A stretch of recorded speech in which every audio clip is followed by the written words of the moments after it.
இன்னொரு வீடியோவில் சந்திக்கிறதுல சந்தோஷம். ஒரு இடைவெளிக்கு பிறகு திரும்ப ஒரு வீடியோ போடுறது சந்தோஷமான விஷயம்தான். என்னென்னு சொன்னால், அரசியல் சம்பந்தமாக தானே நாங்கள் கதைக்கிறோம். இப்போ வைத்தியர் அர்ச்சுனா ராமநாதன் சம்பந்தமாக நிறைய விஷயங்களை நாங்கள் கதைச்சு கொண்டு வரோம்.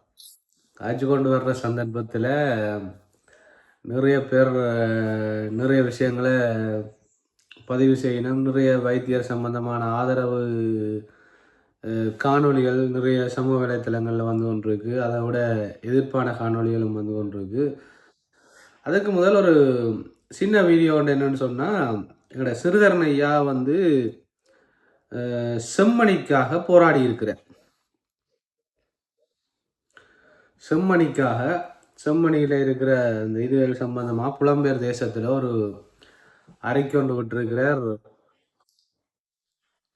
செம்மணி அகழ்வுகளை வந்து இப்போ காசு இல்லாமல் இந்த அரசாங்கம் நிறுத்த போது அதை நீங்கள் விடக்கூடாது, அப்படியே செய்யுங்கன்னு சொல்லி. இப்போ அதெல்லாம் ஓகே, அதை நான் ஏற்றுக்கொள்கிறேன். அந்த விசாரணைகள் வந்து கிண்டப்படணும், அதுக்குரிய நீதி கிடைக்கணும், அதில் எந்த மாற்று கருத்தும் இல்லை. அது மிக விரைவாக செய்யப்படணும் என்றதிலையும் மாற்று கருத்தில். மற்றது வைத்தியர் அர்ச்சுனா சார்ந்தாக்களோ என்பிபி அரசாங்கத்துக்கு ஆதரவு அளிக்கிறார்கள் இல்லை, நல்ல விஷயங்களை வரவேற்கிறதும் அவைன்ற இந்த ஏமாற்று வேலைகளை வெளியரங்கமாக காட்டுறதுலையும் வந்து வைத்தியர் அர்ச்சுனா ராமநாதன் அவர்களுடைய கட்சி அவர் வந்து அதில் மிக தீவிரமாக செயற்பட்டு கொண்டிருக்கிறார். ஒரு சின்ன வீடியோ ஒன்று போடுறேன், அதை கேட்டுட்டு பார்த்துட்டு வாங்கோ, கொஞ்சம் கதைப்போம். இன்று செம்மணி மனித புதைக்குழியை பார்வையிடுவதற்கான அனுமதி நீதிமன்றத்தில் பெற்று இன்றைய தினம் பார்வையிட கிடைத்தது. மிக முக்கியமாக இதுவரை 544 மனித எலும்புக்கூட்டு தொகுதிகள் அடையாளப்படுத்தப்பட்டு எடுக்கப்பட்டிருக்கிறது. 552 வரையும் அடையாளப்படுத்தப்பட்டிருக்கிறது. மிக முக்கியமாக எடுக்கப்பட்ட எலும்புக்கூட்டு தொகுதிகளில் பெருமளவுக்கு 50 மேற்பட்டவை இளம் வயது சிறார்கள், குழந்தைகள், அவ்வாறான ஒரு வயது பிரிவினருடையதாகவே அதிகமாக காணப்படுகின்றதாக தெரிவித்திருந்தார்கள். குறிப்பாக இந்த மனித எலும்பு கூட்டு தொகுதிகள் இந்த இடத்தில் மட்டுமல்ல, இதை இருக்கின்ற வெளிப்பிரதேசங்கள், இப்ப இந்த செம்மணி, சித்துப்பாத்தி, மயானத்தை தவிர இதனுடைய முன்பக்க வயல்கள், இந்த இடங்களில் எல்லாம் தொகுதிகளாக குவிக்கப்பட்டிருக்கிறது. கொல்லப்பட்டவர்கள் புதைக்கப்பட்டார்கள் என்று சோமவன்ச ராஜபக்ச அவர்கள் நீதிமன்றத்திலும் தெரிவித்திருக்கிறார். அவருடைய மனைவியின் கடிதம் மூலமாகவும் அவர் அதனை தெரிவித்திருக்கிறார். இவ்வாறு பல இடங்களில் இருக்கிறது. அவை இந்த ஆய்வு என்பது வருகிற புதன்கிழமையோடு நிறுத்தப்பட இருக்கிறது. காரணம், அதுக்குரிய நிதி முடிவடைந்திருக்கிறது. அந்த முடிவடைந்த நிதி இல்லாத ஒரு காரணத்தால் தொடர்ச்சியாக அதனை கொண்டு செல்வதில் தங்களுக்கு இடர்பாடுகள் இருப்பதாக ஆய்வாளர்கள் குறிப்பிட்டார்கள். நீதிமன்றத்துக்கு வழங்கப்பட்ட நிதியும், நீதிமன்றத்தில் இப்பொழுது எடுக்கப்பட்ட இந்த 50 வேலை திட்டங்களில் 50 தொகுதிகள் எடுக்கப்பட்ட சூழலில் இதிலிருந்து ஒரு சாம்பிள் எடுக்கப்பட்டு அந்த சாம்பிள் ஆய்வுக்காக அனுப்பப்பட வேண்டும், அது செய்யப்பட வேண்டும் என்பதற்கான முயற்சிகளை முன்னெடுக்கிறார்கள். குறிப்பாக மன்னார் சதோச, மன்னார் பல்நோக்கு கூட்டுறவு சங்க கட்டிடங்கள் கண்டெடுக்கப்பட்ட எலும்புக்கூட்டு தொகுதிகளில் ஒரு 6 சாம்பிள் மாதிரிகள் தான் அனுப்பப்பட்டது. ஆனா இங்கே குறைந்தது 40 ஒரு 50 வரையான சாம்பிள் மாதிரிகள் எடுத்து அனுப்பினால்தான் உண்மை. இதெல்லாம் உண்மை. இப்போ ஐயா சொல்றதெல்லாம் உண்மைதான். இப்போ இது அனுப்பப்படணும், எல்லாம் நீட்டாக செய்யப்படணும், இதில் வந்து எங்களுக்கு மாற்று கருத்து இல்லை. ஆனால் ஒருத்தன் கொலை செய்துட்டான் என்று சொல்லி இன்னொரு கொலைகாரன் வந்து கதைக்கக்கூடாது. இப்போ சொல்றது, நீங்கள் இப்போ எங்களை வந்து சிங்களவர்னா அழிச்சிருக்கணும், சிங்களவர் சில தமிழ் ஒட்டுக்குழுக்களை வச்சு அழிச்சிருக்கணும் என்றதான் உண்மை. அதான் உண்மையான விஷயம். சிங்களவர்கள் வந்து சிங்கள பேரினவாதம் வந்து எங்களை இப்போ டக்லஸ் மாதிரி ஆக்களின் கைப்பிள்ளைகளை வச்சு, தலையாட்டிகள், பொம்மைகளை வச்சு ஒவ்வொருத்தரையும் பிடிச்சு அழிச்சது உண்மை. இப்போ இதை வந்து சொல்றதுக்கு ஒரு தகுதி வேணும், இதை பற்றி கதைக்கிறதுக்கு. இதெல்லாம் உண்மை, இதெல்லாம் செய்ய வேண்டிய விஷயம். இது சம்பந்தமாக வைத்தியர் அர்ச்சுனா ராமநாதன் ஒவ்வொரு விஷயங்களையும் பாராளுமன்றத்திலையும் அங்கேயும் இங்கேயும் உடைச்சு கொண்டு வாரேன். இப்போ இதை தமிழரசு கட்சி, அதாவது சுமந்திரன் சாணக்கியன் அணி இந்த இதுக்கான நீதியை எப்படி உள்ளக விசாரணைக்குள்ள கொண்டு வர யோசிக்கணும், எப்படி அரசாங்கத்தை காப்பாற்ற வழிகிடணும் என்றெல்லாம் டாக்டர் இது சம்பந்தமான வீடியோக்களை இப்போ ஒரு 10-15 நாளைக்கு முதலே வைத்தியர் அர்ச்சுனா ராமநாதன் போட்டுட்டார். இப்போ இவே ஏதாவது கதைக்கத்தானே வேணும் இது சம்பந்தமா. இனி மாகாண சபை வரப்போது, அடுத்த தேர்தல் வரையக்க இவே ஏதாவது பிடிங்கினான்னு கதைச்சு கொண்டு தானே இருக்கணும்.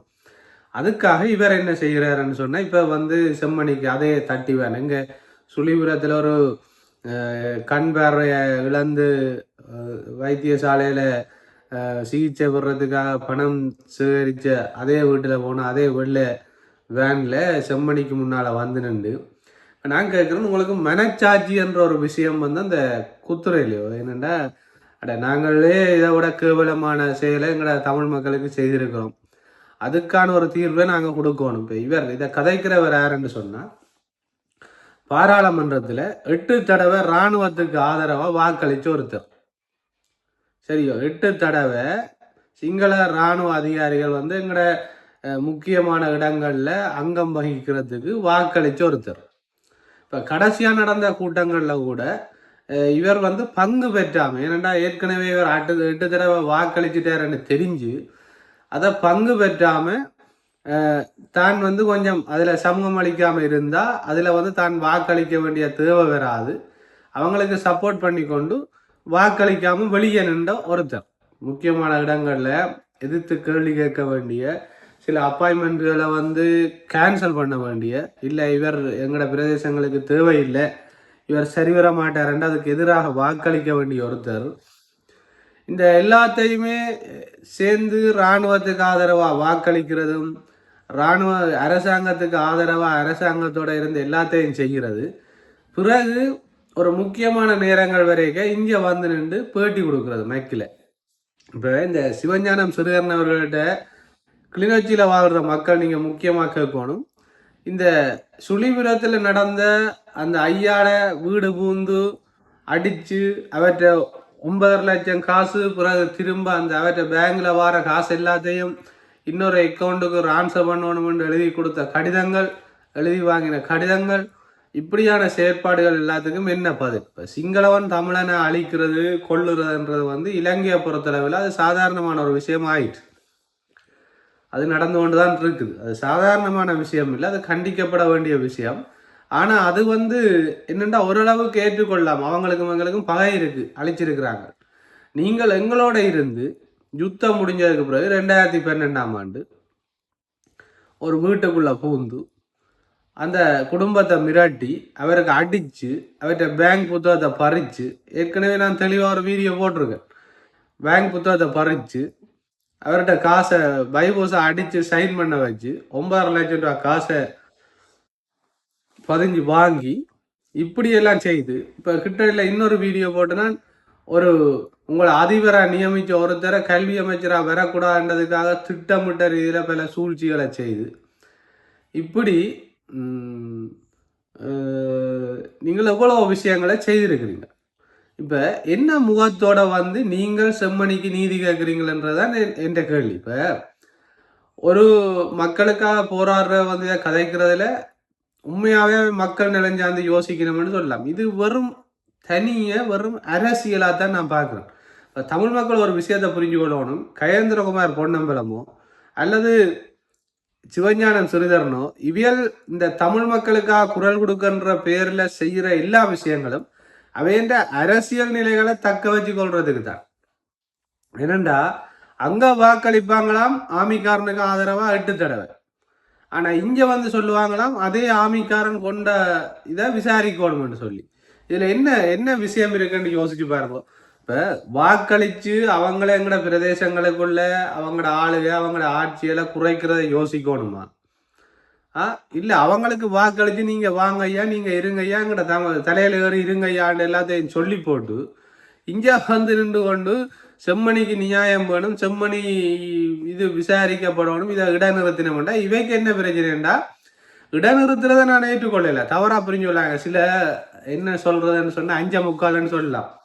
இந்த 5.25 ஏன் 5.25 ஒரு மனுஷனுக்கு 6 அறிவு, இதுகளுக்கு அந்த காவாசி அறிவு இல்லாதால சில அதாவது விளக்கம் இல்லாம கதைக்கும்.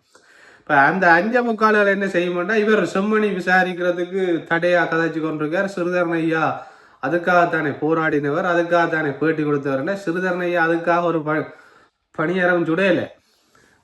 நான் என்ன சொல்ல வரேன்டா, ஸ்ரீதரன் ஐயாவுக்கு வந்து செம்மணி கிண்டி கொண்டே இருக்கணும். எங்களுக்கும் அது அது அதுன்ற முடிவை காணணும், அதுக்குரிய நீதி கிடைக்கணும், அது வேற பிரச்சனை. செம்மணி சம்பந்தமான ஒரு விஷயம் ஸ்ரீதரன் ஐயாவுக்கு நடந்து கொண்டிருக்கணும். அப்பப்போ எலும்பு கூடு போட்டு ஒரு படத்தை நெஞ்சில் போட்டுக்கொண்டு அவர் போய் ஆர்ப்பாட்டம் செய்யணும். தேர்தல் நேரங்களில், வாக்கெடுப்பு நேரங்களில், அரசியல் சம்பந்தமான இதுகள் வரைக்க ஆர்ப்பாட்டம் செய்யணும். இவர் ஐநாவில் போய் ஒரு சாட்சியாக மாற போகிறதும் இல்லை, போய் ஒரு சும்மா போய் எழுதி கொடுக்குறத வாசித்து போட்டு வாரது தான் இவற்ற வேலை. இப்போ வைத்தியர் அர்ச்சுனா ராமநாதன் மாதிரி எங்கே சண்டை பிடிக்கணுமோ, எங்கே கதைக்கணுமோ, எங்கே அதிகாரிகள் வரையினமோ, எங்கே இந்த எல்லா நாட்டின் பிரமுகர்மார் வரையினமோ அந்த இடங்களில் கேள்வி கேட்கறதுக்கு எல்லாம் இவங்க போக மாட்டாங்க. ஏன்னா அங்கே அரசாங்கம் தட்டி போடும், என்பிபி அரசாங்கம் தட்டி இறுதி போடும், இது சத்தம் போடாமல் இல்லாட்டி வார் லிஸ்ட் எல்லாம் வெளியே விடுவேன்னு சொல்லிடும். அதனால அங்கே கதைக்க மாட்டேனோம். இவைக்கு தேவை எங்கேயாவது தோண்டோணும், எங்கேயாவது கிண்டோணும், அந்த இடத்துல நின்று இவை அரசியல் செய்யணும். அடுத்தவருக்கு இன்னொரு வீடியோ நான் போடுறேன், அவர் இப்போ வேறு ஒரு விதத்தால் வாரார். என்ன பிரச்சனைன்னு சொன்னால், இவே வந்து இந்த எங்கட பிரச்சனைகளுக்கு தீர்வு கிடைக்கணுமா இருந்தால் இப்படிப்பட்ட நபர்கள் முதலாவது அரசியல் பரப்பில் இருந்தே ஒதுக்கப்படும். இப்போ டக்ளஸ் தேவானந்தாவை ஒதுக்கி வச்சிருக்கிற மாதிரி, சுமந்திரனை ஒதுக்கி வச்சிருக்கிற மாதிரி. ஆனால் சுமந்திரன் ஒதுக்கி வச்சாலும் அவர் அந்த சாணக்கியன் அவை போன்ற ஆக்களின் தயவில் உடாவி கொண்டு திரிகிறார். இப்படி இவையெல்லாம் அரசியல்ல இருந்து ஒதுக்கப்பட்டு இவை இந்த தலையீடுகள் இல்லாமல் இருந்தால் தான் இந்த பிரச்சனைகளுக்கு ஒரு சரியான நீதி கிடைக்கும். இல்லைன்னு சொன்னா இவங்கள் அங்க வாக்க போட்டுட்டு இராணுவத்துக்கு நீங்க அடியுங்கடா கொள்ளுங்கடான்னு எல்லாம் அங்க வாக்க போடுறது, இங்க வந்து கொண்ட போராடுறது, இங்க வந்து கொலையெல்லாம் செய்த பிறகு இனவாத இராணுவம், இனவாத அடக்குமுறை, இது என்று சொல்லி வந்து போராடுறது. இதுதான் இவன் பேட்டி. இவன் பேட்டி என்னன்னு சொன்னா, இதே ஒரு சாதாரணமான மனுஷர் வந்து பொதுமக்கள் சொல்லி இருந்தா நான் ஏற்றுக்கொண்டிருப்பேன். அல்லது வைத்தியர் அர்ச்சுனா வந்து இதில் கதைச்சிருந்தா ஓகே, அவர் அங்கேயும் கதைக்கிறார், அங்கேயும் எந்தெந்த இடங்கள்ல எதிர்க்க வேணுமோ அந்தந்த இடங்கள்ல எதிர்க்கிறார், அதனால அவர் சொல்றது ஒரு நியாயம் இருக்கு என்று சொல்லி நாங்கள் ஏற்றுக்கொள்ளலாம். ஆனா இது வந்து நீங்கள் அங்க 8 தடவை இராணுவத்துக்கு வாக்களிப்பீங்கள், நாமளோட கைகோத்து கட்டிப்பிடிச்சு கொஞ்சுவீங்கள், அதை வெளியே சொல்ல மாட்டீங்கள். எல்லா சிங்கள அரசாங்க அதிபர்மாரோடையும் அரச திணைக்களங்களோட உங்களுக்கு தொடர்பு இருக்கு, எல்லா அரசியல்வாதிகளையும் உங்களோட கையிக்க வச்சுக்கிறீங்கள். ஆனா கேட்டா நீங்க சிங்கள பேரினவாதத்துக்கு எதிரானாக்க. இதை வந்து எங்கட மக்கள் நம்பணும், நம்பி அடுத்த முறை உங்களை மாகாண சபை முதலமைச்சர் ஆக்குவணும். முதலாவது இந்த மக்களுக்கு முன்னாலே எல்லாம் சிறிதர் நம்பி போய் நிக்கிறதுக்கு முதல் இவர் என்ன செய்யணும்டா, இந்த மெக்குக்கு முன்னால நின்று இந்த சுழிபுரத்தில் நடந்த பிரச்சனைக்கு சரியான பதில் சொல்லணும். அந்த வீடியோ போட்டா அண்ணன் அந்த வீடியோ எடுத்திருக்கிறார், நேரடியா அவர்கிட்ட அந்த ஐயாட்ட வீடியோ எடுத்து போட்ட அந்த அண்ணன் அந்த வீடியோ எடுத்திருக்கிறார். இதுக்குள்ள என்ன நடந்திருக்கு? ஏன் நீங்கள் சமூகத்துக்கு அந்த உண்மையை சொல்ல மறக்கிறீங்க? ஏன் அவை அவசரமா அந்த வீடியோக்களை எடுக்கணும்? ஏன் அவை மிரட்டப்படினோம்? அவை விரும்பித்தானே தங்களை மன ஆதங்கங்களை சொல்ல வெளியே வந்தவை. திடீரென்று அச்சுறுத்தப்பட்டதுக்கான காரணம் என்ன?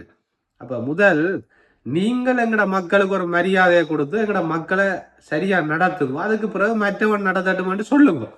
நீங்களே ரவுடி கும்பலை வச்சுக்கொண்டு, நீங்களே ரவுடி செஞ்சது கொண்டு, நீங்களே ஏழைய பணங்களை கொள்ளையடிச்சு கொண்டு இப்ப செம்மணிக்கு நீதி கேட்டு நீங்க வாரீங்க. செம்மணிக்கு நீதி கிடைக்கும், கட்டாயம் கிடைக்கும், அதுல எந்த மாற்றமும் இல்லை. வைத்தியர் அர்ச்சுனா ராமநாதன் முதலமைச்சராக வரணும். ஒரு முள்ளந்தண்டுள்ள முதுகெலும்புள்ள ஒரு முதலமைச்சர் கதிரையில இருந்தா எங்கெங்க தட்டணுமோ அங்கங்க தட்டி, எங்கெங்க எடுக்கணுமோ அங்கங்க எல்லாம் எடுபடும். சில வேளை செம்மணி படுகொலைக்கும் உங்களுக்கும் சம்பந்தம் இருந்தால் கூட ஆச்சரியப்படுறதுக்கு இல்லை. என்னன்னு சொன்னா, சில போராட்டங்களை சில நபர்கள் மட்டும்தான் கையில பிடிச்சு வச்சிருக்கணும். ஏண்டா அதுக்குள்ள என்ன விஷயம் இருக்குன்னு தெரியாது. அப்ப கிண்ட வலிக்கிட்ட அவங்களும் வாயை திறப்பாங்களான். அப்ப என்ன நடக்கும்னு தெரியாது. 2012ஆம் ஆண்டு அந்த யுத்தம் எல்லாம் முடிஞ்சு எங்கட மக்கள் வந்து குடியேற்றம் செய்யப்பட்டு கொண்டு இருக்கேங்க, இப்படி ஒரு கொடூரமான செயலை செய்தவ அந்த நேரம் மாமியோட சேர்ந்து என்ன செய்யணும்னு தெரியாது. தனியா டக்ளஸை மட்டும் டக்ளஸின் தலையில மட்டும் எல்லாத்தையும் நாங்க பூசையிலாது. அவங்க செய்திருக்கிறாங்கன்னா இவைக்கும் சில இடங்கள்ல பங்கு இருக்கு. என்னன்னு சொன்னா இப்பதானே இவன் இதுகள் எல்லாம் வெளியே வருது. ஆகவே இப்படியான நபர்களை முதலாவது அரசியல் பரப்புல இருந்து ஒதுக்கினா தானே அது செம்மணியா இருந்தானே, தையட்டியா இருந்தானே, மயிலட்டியா இருந்தானே, எங்களுக்கு அதுக்குரிய விடுதலை, அதுக்குரிய சரியான பதில், அதுக்குரிய சரியான தீர்வுகள் எட்ட வேணுமா இருந்தால் இவை முதலாவது அரசியல் பரப்பில இருந்து ஒதுக்கப்படும்.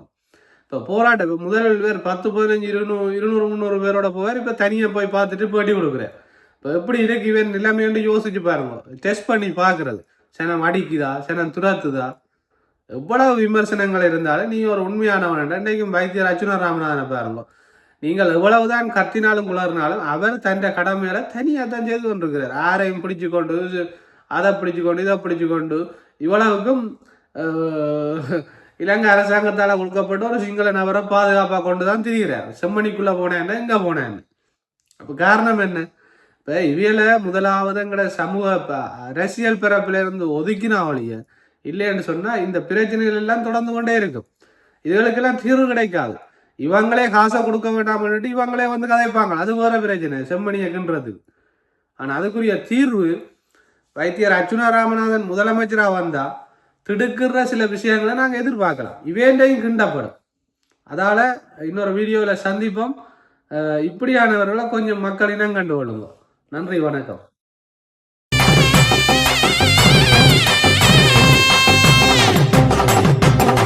வெட்டும் புலி சிரிச்சு வருது, சுத்தித்தான் போடுங்கடா.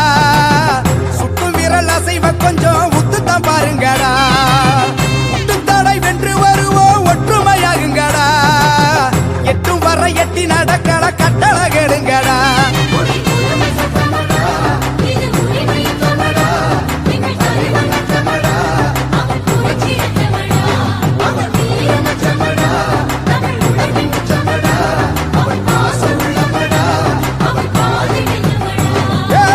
வெட்டும் புலி சிரிச்சு வருது, சுத்தித்தான் போடுங்கடா.